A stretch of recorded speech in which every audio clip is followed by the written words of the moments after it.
Wow, that feels good. That's all the time I needed to fill. I appreciate that. Thank you, man. Feels great. I'm feeling good. I actually just recently had to go to the emergency room, though, and I had some stomach virus thing. I almost called an ambulance. It's weird, even considering calling an ambulance for yourself. You know? You call ambulances for other people, right? What are you supposed to say about yourself? Can you come get me? Yeah, I don't feel so good.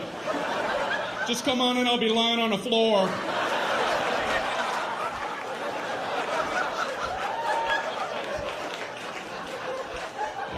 I'm just looking at the phone going, I don't know how to do this.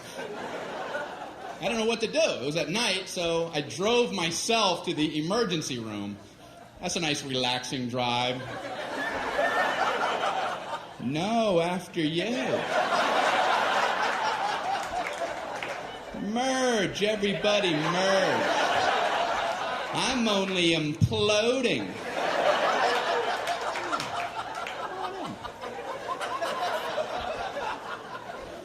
So I pull up at the entrance to the emergency room. No valet parking. I mean, if that's not the biggest oversight in our solar system. If there's ever a time where you want to go, can you park this because I need to collapse immediately? But no, I'm circling around a parking lot. Can I park there? I think I'm going to die. I'm dying too. Okay, go ahead. Yeah, I'll go up a couple levels.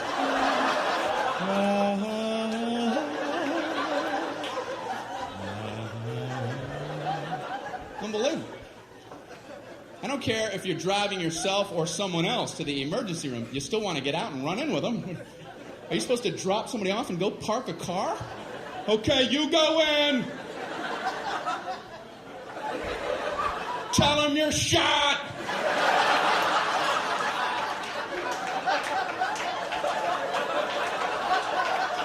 Ask them if they validate. Unbelievable. So I finally park, you know. I go in to check in. They ask the most insulting question when you check into a hospital. What seems to be the problem? What seems? Well, it seems. It seems like everything on my inside wants to be on my outside. But I'm no doctor. What kind of condescending question? So they check me into my luxurious half room. There's a curtain down the middle with a mystery patient on the other side. And he's moaning over there. Thinking, man, they're never going to help me with him moaning like that.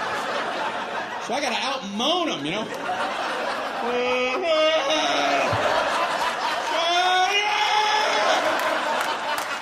Quit moaning, we're all hurting. The whole floor is like a haunted choir. It's got to be hell to work in this environment.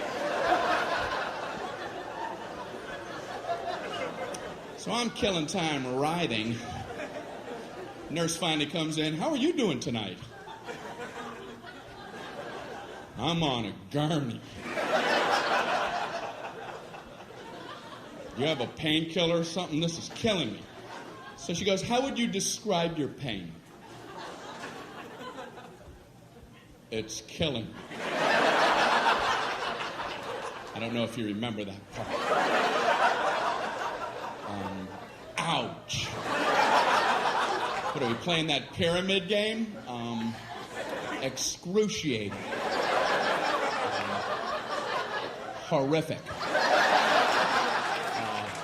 Would rather have shards of glass in my eyes. How do I convey this to you? So she asks, how would you rate your pain? 4 stars. 2 enthusiastic thumbs up.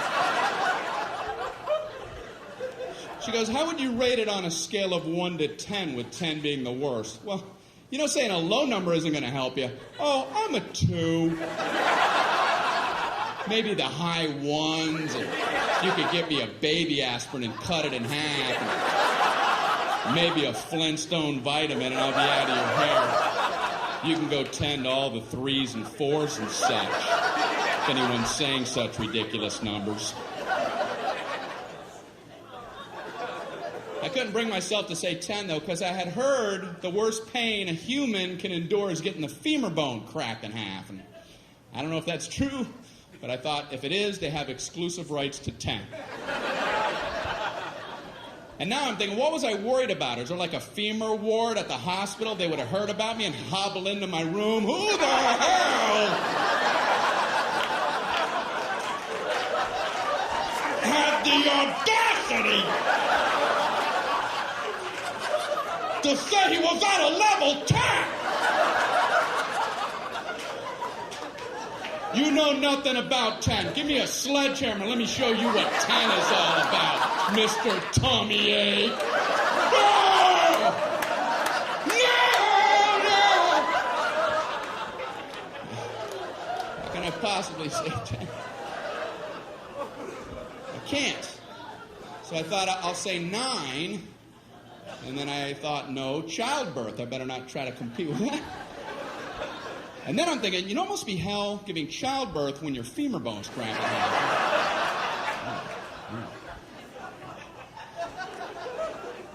So I said, I guess I'm an 8. She goes, oh, okay, I'll be back. I'm like, oh, I blew it, man.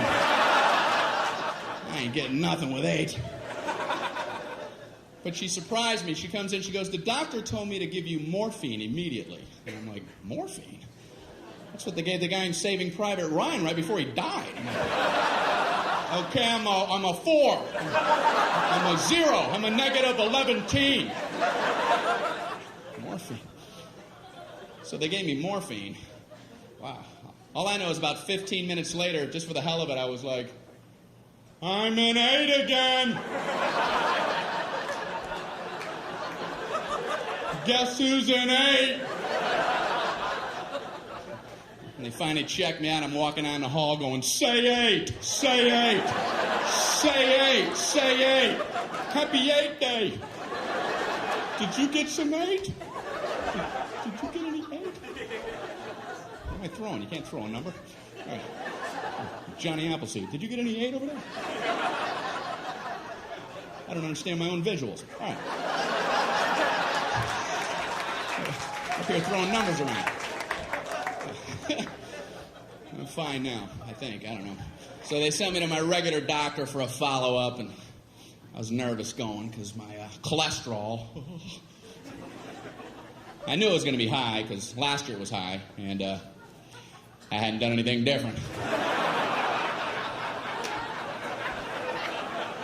What are the odds your cholesterol is going to plummet for no reason? Come on, 200, come on. 337, how can that be? I had Burger King coupons in my pocket. It's inexplicable.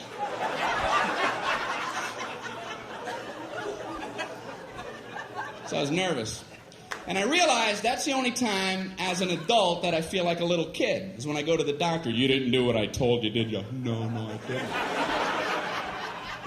What should you have done? I should have listened when you were talking to me. What are you going to do from now on? Pay attention when you say things. When are you going to start? I'm going to start right now. Immediately. Tall doctor. He's a good doctor, I think, you know. I told him I get heartburn sometimes, so he goes and gets me a list of things that cause heartburn. I'm looking at the list and I'm like, I already know this. I know how to get it. That's like going into the hospital with a cannonball wound and they show you a list. Here's how you get cannonball wounds. I have a cannonball wound. It's gaping. Do you have a tube of cannonball wound ointment?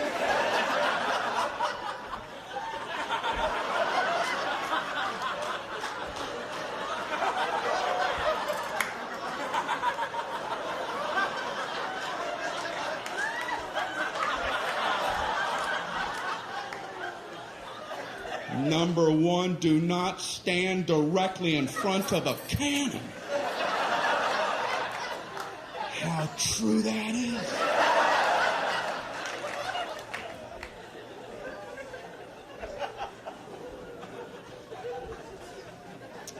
So, my doctor looks at me and says, you should probably drop a couple pounds there, Brian. Thank you. Only your doctor has carte blanche on insults. He just insults you for a while, and then you pay him for the insults on the way out. Boy, you should lose some weight, and those moles are looking pretty weird. All right, how much for that, Doc? When can we get together again? Big fat mole man walking out of your office. Thanks for the confidence boost. I'm off to the Macy's Day Parade. Grab a rope!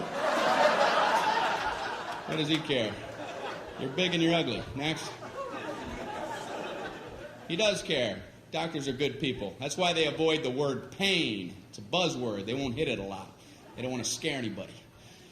Doctors will tell you all about pressure. They'll tell you all about the pressure you're going to experience. If a doctor tells you you're about to feel some pressure, buckle up. In a moment, you're going to feel a little bit of pressure. The pressure hurt like hell! Pressure. All pain involves pressure. That's one of the definitions of pain. He could be swinging a 2x4 at your head. In a moment, you're going to feel a little bit of pressure.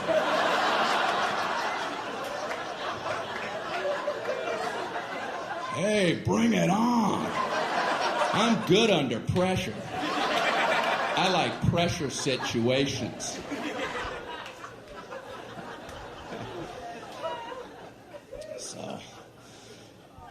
So my doctor, he told me to watch what I'm eating, told me to read food labels. I'm in the store reading the Fig Newtons label. I've always liked Fig Newtons. I'm trying to see if it's okay to eat them, and everything looked fine, the fat content, everything. I looked at the serving size, 2 cookies. Who the hell eats 2 cookies? I ate Fig Newtons by the sleeve. 2 sleeves is a serving size. I open them both and eat them like a tree chipper. Fig Newton shavings coming off the side.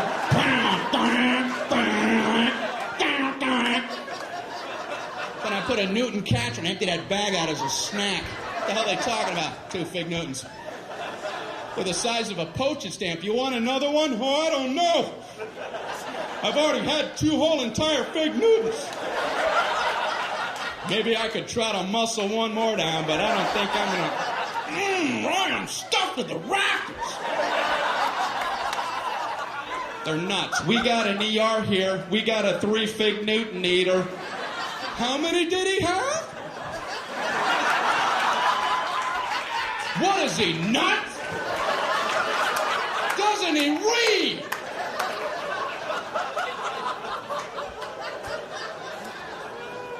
Who's coming up with serving sizes? A serving size of ice cream is a half a cup. What is that? What? Is that like a joke some guy put on there? Hey, come here. Look what I put for the serving size.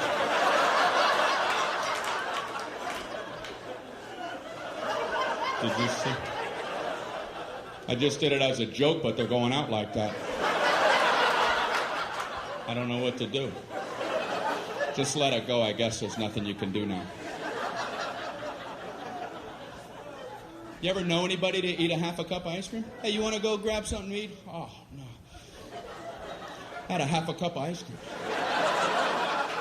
Yeah, a whole half a cup. I just kept eating and eating and eating. I must have had 2 spoonfuls. I think a serving size of ice cream is when you hear the spoon hit the bottom of the container. You know? Clank, and you can't do this anymore. I even ripped the side. Not sure what they're talking about for the half a cup of ice cream. I have to lay off dairy, though. That's what my doctor threw in as I was leaving his office. Oh, and I'll lay off dairy. I'm like, what the hell? What kind of blanket sweep is that? No more happiness. Away with you! What does he care? I'm trying to lay off dairy. I'm in the supermarket with my little cart, and I'm trying to avoid the dairy aisle. I can see they all have party hats on over there.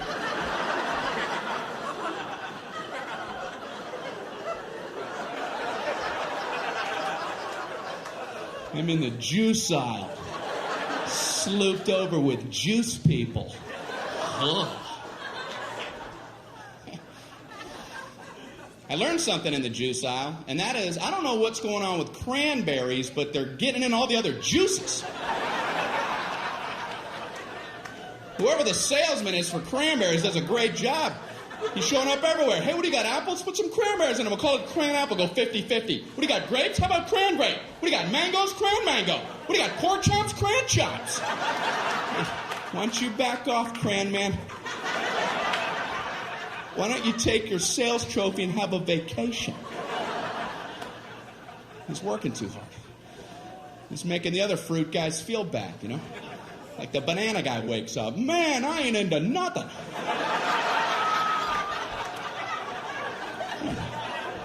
Cram man's all coupled up.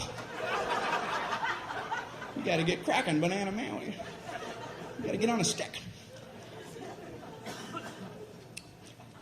My doctor also told me to, eat more fruit. So I had some Pop-Tarts this morning. Nice thin layer in there. You ever look at a Pop-Tarts box? They have directions on there. Can there be a simpler food item than Pop-Tarts? Like if the directions weren't on there, would somebody, what the? How do I get that goodness in me?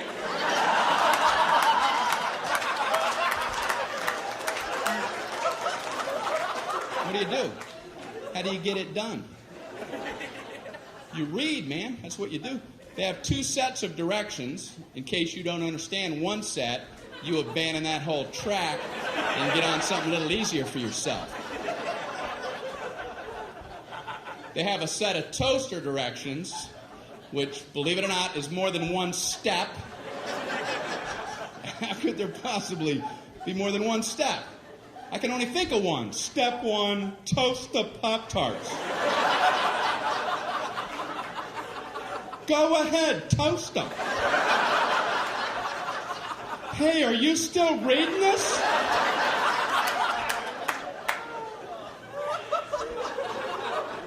But they've managed to break them into smaller increments. These are some of the actual steps. I would love to be in the room watching somebody who has to consult these toaster steps. Okay, number 1, remove pastry from pouch.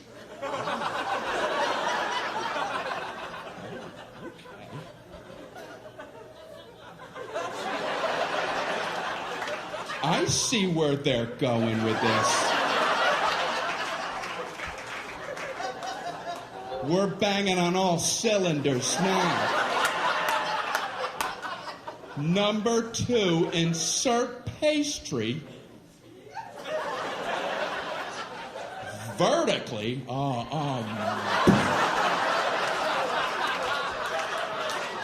They're reading toaster direction. You're going to throw the vertical concept at them?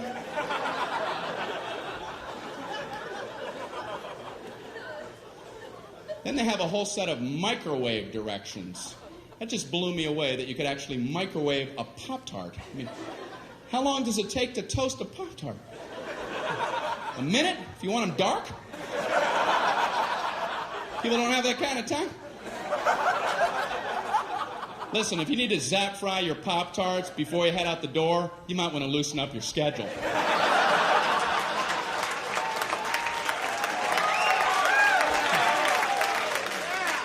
And I swear it says microwave on high for 3 seconds. I don't think I want to wake up and be eating in 3 seconds. The alarm goes off. Put them in ding. It's late. I gotta get out of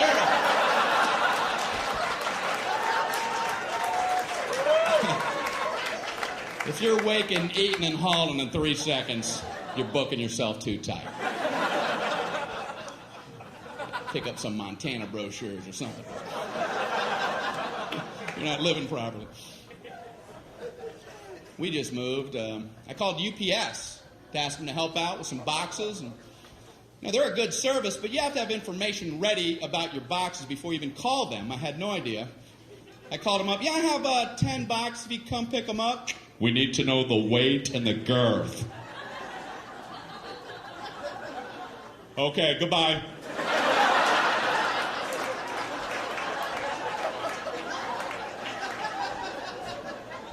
So I called back, we need the weight and the girth. Okay, I don't know what the weight is, and I don't know what girth means. So now what's the procedure?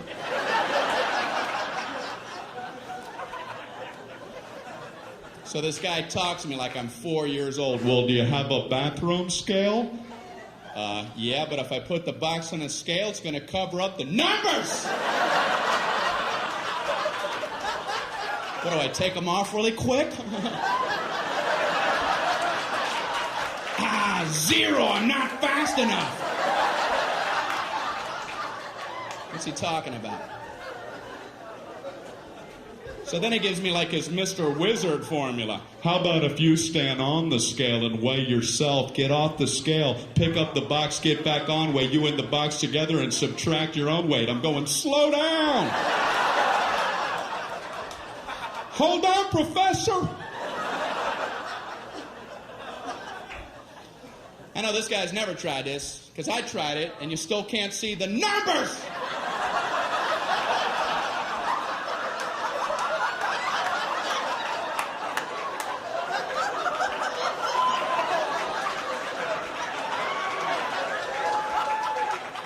What am I, Mr. Olympia?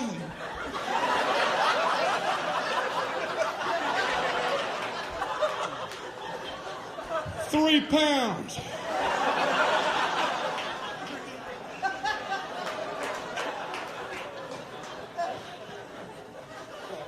Then I had to hang up in the middle of his girth formula.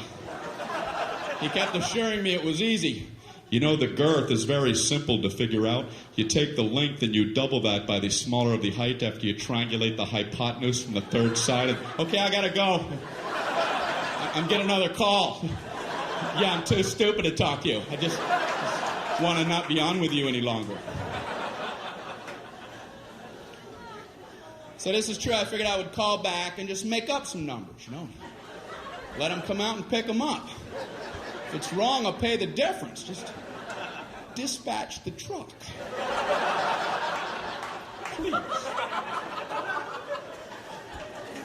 So I called back. Yeah, I have 10 boxes, and... No, I'm another guy. Yeah, and they all weigh exactly 22 pounds, and they'll have a girth of 3. 3 what? 3 girth units.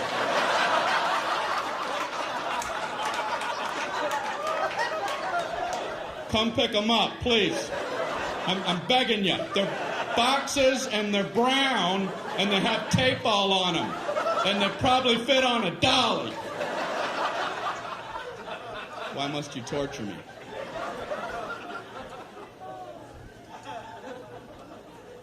We needed a refrigerator for our new place, and I've never bought a refrigerator in my whole life. I went into the appliance store. There's like 900 of them lined up. There's a salesman there. What's this guy supposed to say about refrigerators? Well, you have this refrigerator right here. This keeps all your food cold for 600.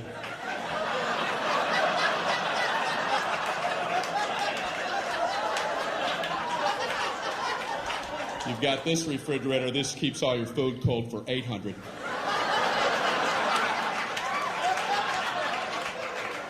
Check this out. 1,400 keeps all your food cold.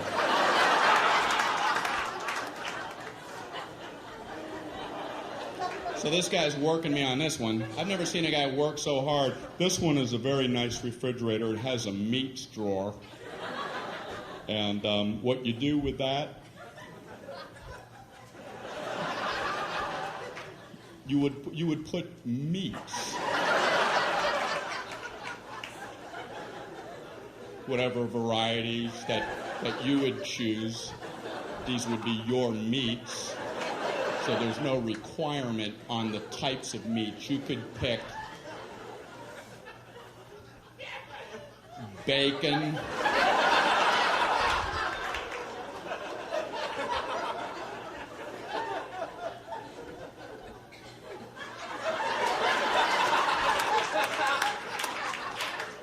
marbled meats. There's an endless selection. Endless. And this one also has a crisper for crispy things. Potato chips. Look in the door when the door's open. This has an egg area. And that's a very nice thing. It's an area for eggs. You put them all in the egg area. You come home and you go, hey, where are the eggs? Right in the egg area.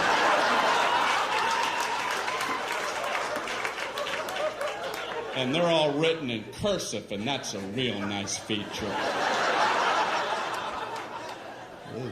That is a nice touch. We also had to get the phone turned on. I'm at my friend's house. I call the phone company. Can you turn on our telephone? Okay, it's going to be a problem. I figured.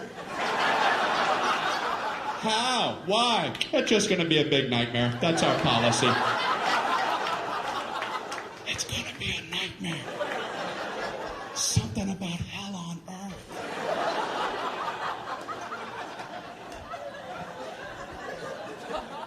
It's different than I thought. I didn't know how it worked, so I asked him, how does that work? Do we have to wait in our home for a few days for the phone people to come out? No, we do it differently now. We can just flip the switch from right here.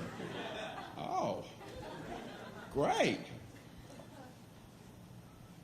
Can you go ahead and flip it? We're going to flip it next Thursday.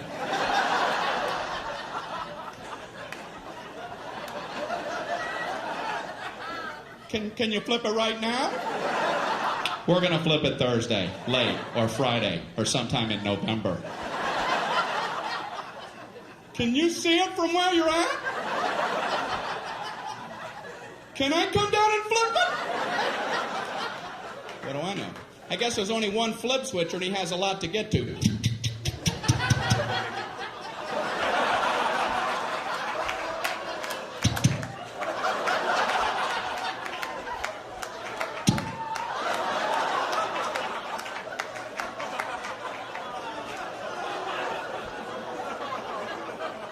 I assume they're tiny. Maybe they're big giant switches and they're really hard to flip, you know? Man, he's never going to get to my house. I want to go down here and cheer him on. Go, switch flipper, go! Flip them switches! Flip them good! Switch flipper!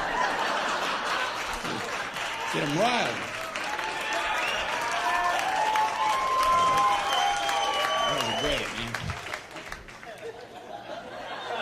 So I had to use a phone to book the flight to come here, and the reservationist gave me a confirmation code. And like I'm an idiot, she gives it to me like this. Mr. Regan, your confirmation code, jot this down. It's B as in boy. Oh, okay. P as in Paul. Slow down. K as in kite. Oh, I know kite. I know all about kite. And Q as in quagmire. Give me another word. I want to fly so badly. I called back to confirm the flight. She wanted to know the confirmation code. I don't know about you, but I feel like an idiot trying to quickly come up with words for letters. And I'm panicking on the phone. The confirmation code, it's B as in... oh, man. Baked beans.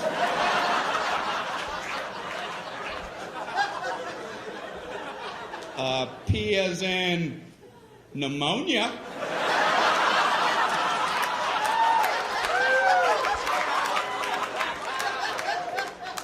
K as in Gaddafi.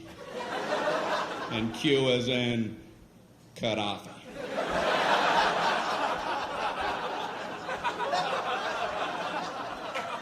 They only do that with letters. Nobody ever does that with numbers. My code, it's 4 as in 423.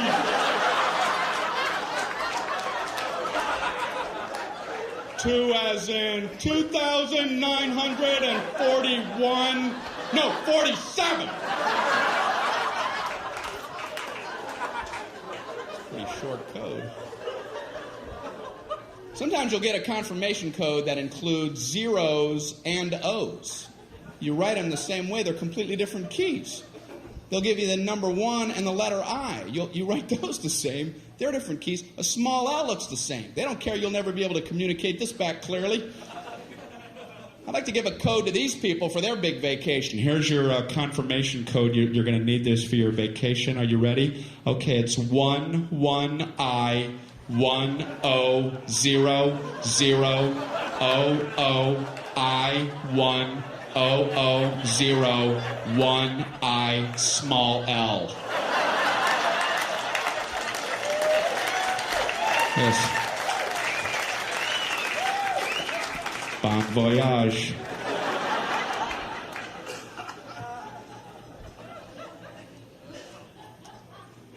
You know, I flew here. How come the first class people they can just get on whenever they want? I've always hated that. First class people, board at your leisure.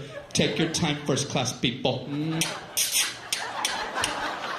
Coach people, no, wait, sit, scuzz. Wait, little piggies.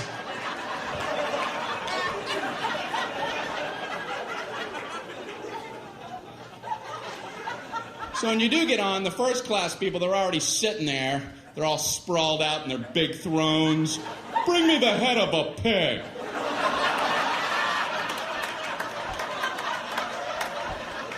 And a goblet of something cool and refreshing. Anyone have a fiddle? Make someone from Coach fiddle for me. Amuse me. They have fiddles in the overhead racks up there. You're not allowed to even use their bathrooms. The bathrooms up front are for our first class passengers. The coach bathrooms are located at Newark Airport. Concourse C. Concourse C, ladies and gentlemen. So when you do board, the first class people, they're sitting there. A lot of them are working as you're boarding. They have computers out and calculators. They're looking up at you like, hey, we're making money right now. Right now we're making money. Go, get in the back. Close that curtain. I don't want to see it. Even in my peripheral. Snap it shut. What's the matter with us? They got to cover us up with a tarp. And you go in the back, everybody has coloring books on. Hey, come here, where was you? Where was you at? You're in the middle, and there's 9 of us, and you're in the middle, and we have all the armrests, so you gotta sit like this. You gotta figure out a way to eat your snack while your elbows are touching. You gotta learn how to twist your little plastic utensil.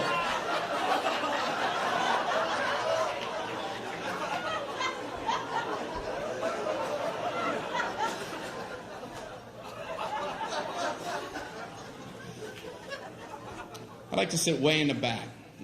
Except for one thing, all the good meals run out, you know. You're poking your head out from row 199. The flight attendants are this big.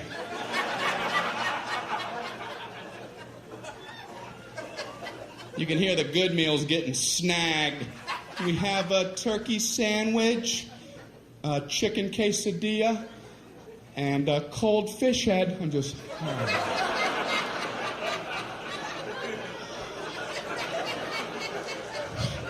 I wonder what I'm gonna get.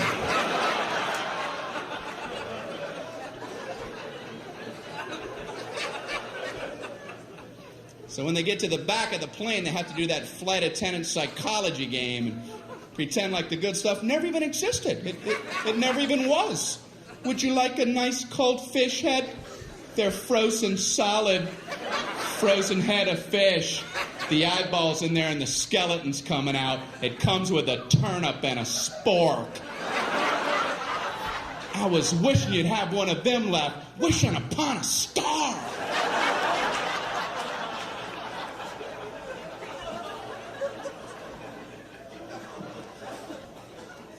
But I admire flight attendants, man. I really do. They put up with a lot of garbage from people. Have you ever been sitting in your seat and you see somebody trying to fit something in the overhead rack that you know ain't going in there like in a million years? They have like a mattress and a lamp. You're looking at him like, what kind of perception problems does this guy have? And the flight attendants are always nice. They always run up and act like it might maybe fit. You know, oh, I don't know if that's going to get up there. We can check it for you, you moron. I know that's what they want to say. I would last about 8 seconds at that job. I would just get up there. Does that look like it's going to fit? You have this much room, you have a dead yak. Are you okay? You don't see all these people jammed up waiting on you? You don't see any of that.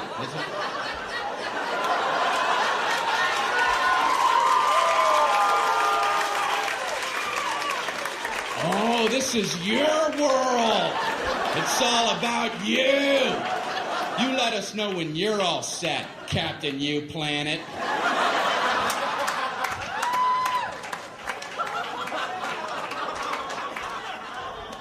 And I feel bad for the gate agents because they try to get the boarding process to run smoothly, but no one will listen to them.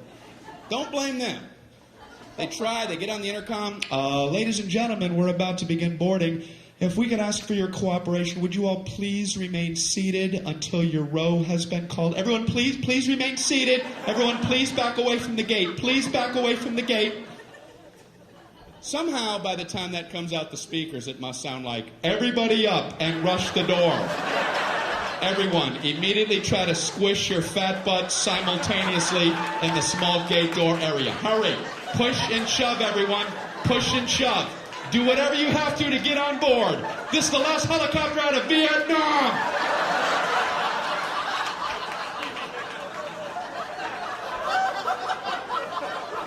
I'm embarrassed to be human. I want to get on! You're gonna get on. I want to get on before everybody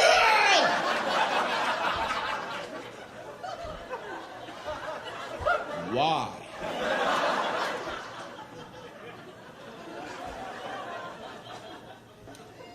Human beings, man. I'm sure you've been at airports with the moving sidewalks. Right? You know the whole stand right, walk left concept? Well, for some people, unlearnable.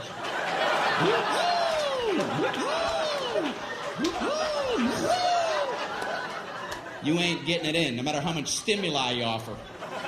I've been on them where I don't understand how people don't see that that's the system. There's a big yellow dotted line going down the middle, and it's stenciled every 3 feet on the sidewalk. Stand, stand, stand, stand, walk, walk, walk, walk. On the handrail, stand, stand, walk, walk. Up here, stand, walk. Pictures of people standing, walking, and I've seen footprints together and apart. And you still have people riding that left handrail. It's fun to fly.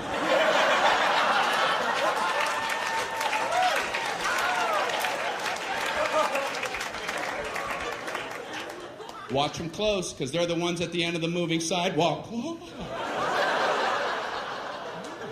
Something changed. Something changed.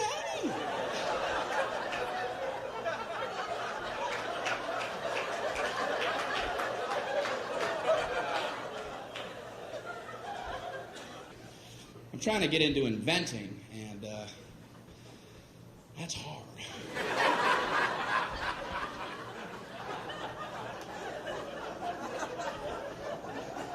I know what I'm going to try to invent, I don't know if I'm being overly ambitious, but I'm trying to invent an ironing board that when you open it, it doesn't sound like this.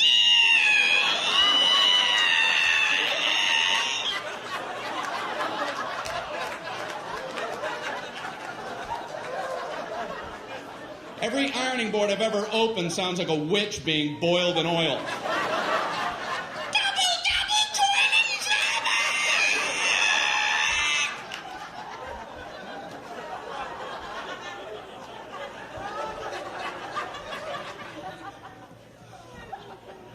You ever just look at an ironing board? Can you imagine getting that approved in today's safety-conscious world? What did you want to get an approval on? I call it an ironing board. I want to have like a surfboard-shaped device about this high, and I want to support it with two thin crisscrossing poles so the center of gravity is precariously high. So the slightest nudge would be sure to topple it. Then I want to put a big hot metal thing on the top of that with water, the temperature of lava oozing out the sides and dripping off the board for burn wounds. I want one side to be a white hot heat for scarring. I want the sheer weight to be able to cause blunt force trauma. And I want the whole thing to come to a point for puncture wounds.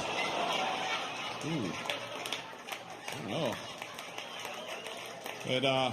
It seems a little unsafe for adults. I'm not finished. I want a cord coming down so you get the toddlers involved.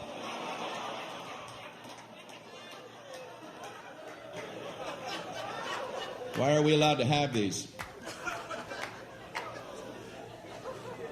Inventions intrigue me. I was reading about the walkie-talkie, and I read it was a military invention. That surprised me, because usually military stuff has strong names, you know, Apache helicopter, Tomahawk missile. Walkie-talkie? How did that slip through the system? It's a general talking to some guy. What do you have there, soldier? Well, it's a new communication device. It's untethered, which will enable the troops to speak effectively when they're in the field. What's it called? Walkie-talkie. Look, I'm walkie and I'm talking. Now you walkie and talkie, General. I'm walkie and talkie. Are you walkie and talkie?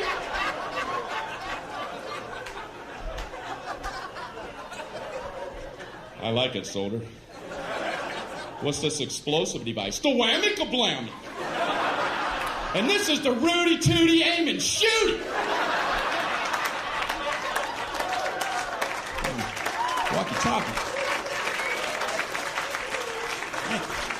I'm wearing new contacts. I just had my prescription changed after 6 years. You ever wait that long?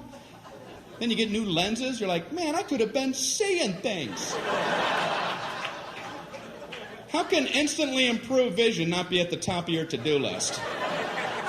I'll see tomorrow. I don't have time. I don't have time to see clearly. No, I don't. No, I can't do that. You see what's on my desk? So I go in for the eye exam. I don't know about you, but I concentrate like crazy during the eye exam. You don't want to get a D on that thing. End up with these big, thick Coke bottle lenses. I didn't take it serious.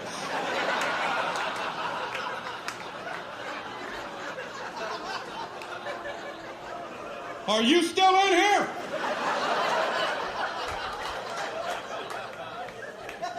I'm just seeing shadows and shapes. It's important. They don't call it a quiz. So I go in there, I sit in that big chair. He slides that big giant thing on my face. Are these my glasses? What happened to me? That'd be a hell of a pair of glasses. Do I like it better like this or like this? I like this one, but I want to see that one again. That one's pretty good, but let's go back to that one. Click, click, click, click, click, click, click. I hate that test because I can't commit. I can feel my eye doctor losing his patience with me. Let's try it again, Brian. Which one do you like better, number 1 or number 2?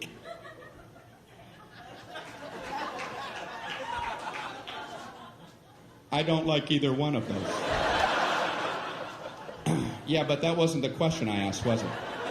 I asked you which one you like better, and I was careful to phrase it that way. So why don't you keep that in mind while we try it yet again? Which one do you like better, number 1 or number 2?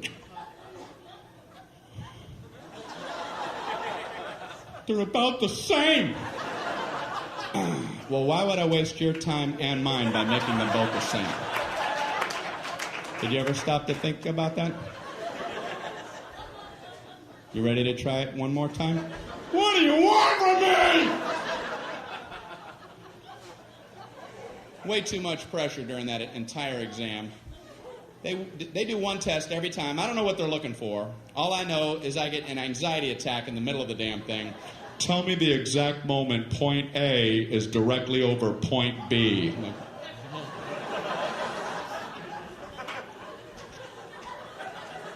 Now! No, now! Now! Then! I don't know when it happened. I'm worried if I'm off by an eighth of a second, I'll get these big, giant Hubble coming attraction glasses. So you must have messed up that A-B test. Did I ever? Grand opening. What are they helping me with? My ability to watch cars pass on the highway? They pass now! And they pass now! Man, how do you do it?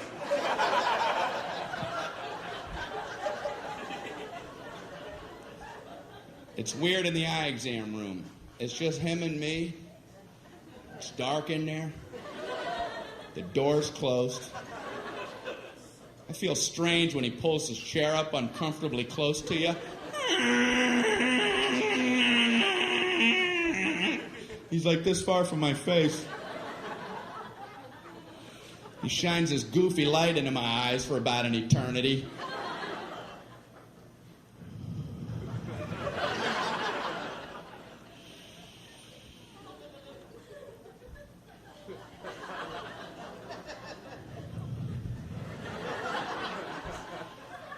How you doing there?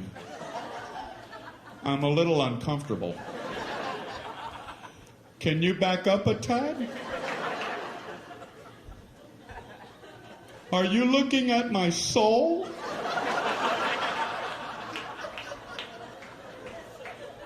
You want a Tic Tac?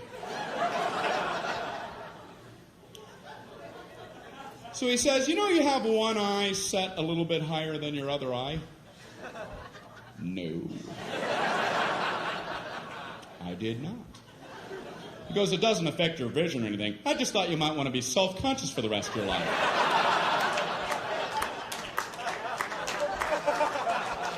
I went out to my car mirror. Am I some kind of monster? Is that a hump? I am not an animal. I am a man. What's the matter with him? Then he asked me, would you like to try trifocals? And I'm like, I must have been away a while because I have no idea what you're talking about.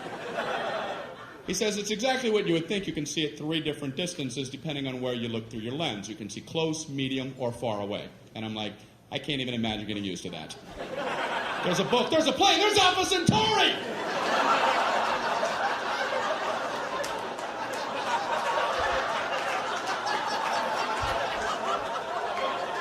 Do people need this kind of range? Is that a fly, Manos? Is that a comet? I'm actually kind of quiet off stage. A lot of people don't realize that. I was at a dinner party recently. A bunch of people that I don't know. One guy talking plenty for everybody. And then me, myself, right? And then I, and then myself, and me. I couldn't tell this one about I because I was talking about myself, and then me.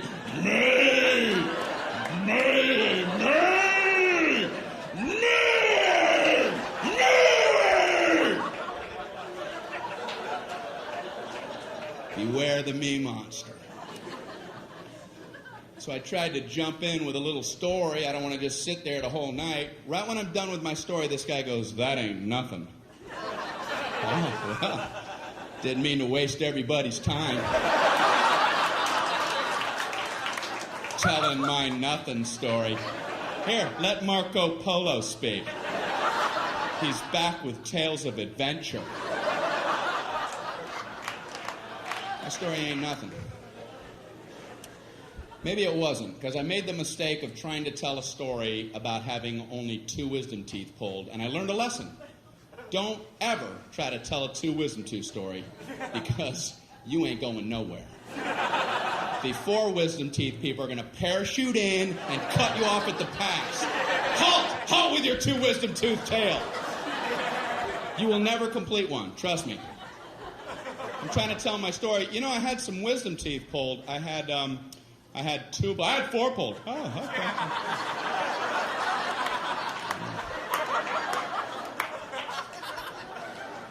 No 5, no 9. I had 9 wisdom teeth pulled. All of mine were impacted. They were all coming upside down. The roots are wrapped around my tongue, coming out my nose. They were tusks. I was a warthog. No anesthesia. They pulled him out with pliers. I was eating corn on the cob that afternoon.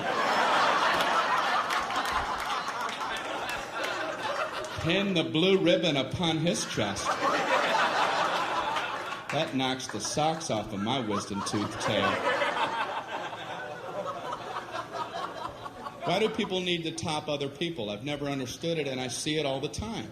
Obviously, people get something out of it. At best, people wait for your lips to stop. Yeah, as soon as... Okay, you, me! You, me! You see the difference? You see that? Now I do. What is it about the human condition? People get something out of that. That's why I have a social fantasy. I wish I was one of the 12 astronauts who have been on our moon. They must love knowing they can beat anybody's story whenever they want.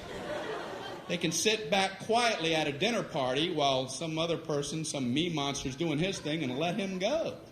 Let him run with the line while you be quiet. Oh, really? Let him have his moment. Yeah, I'm a big traveler. I have my business. I got my own global enterprise I got to check on. Driving in the Autobahn because I keep a fleet of sports cars over in Zurich. I got a Swiss account that I got to check out. Mount Kilimanjaro expedition, might have to cancel that. Runways in Aspen are a lot shorter the first time you go in there. The Pacific Rim Company are going to try to take that over. Global enterprise.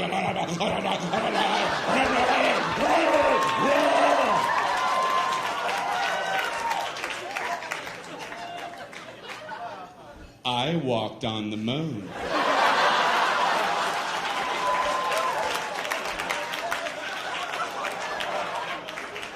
Well, you have the floor, Moonwalker. You mentioned driving on the Autobahn. That reminded me. Once I was driving in the Sea of Tranquility. In my lunar rover. And I, too, was worried about our speed till I remembered, wait, we're the only ones on the moon.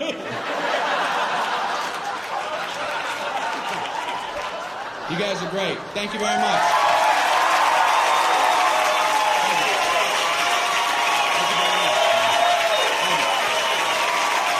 Thank you so much. Appreciate that. Thank you.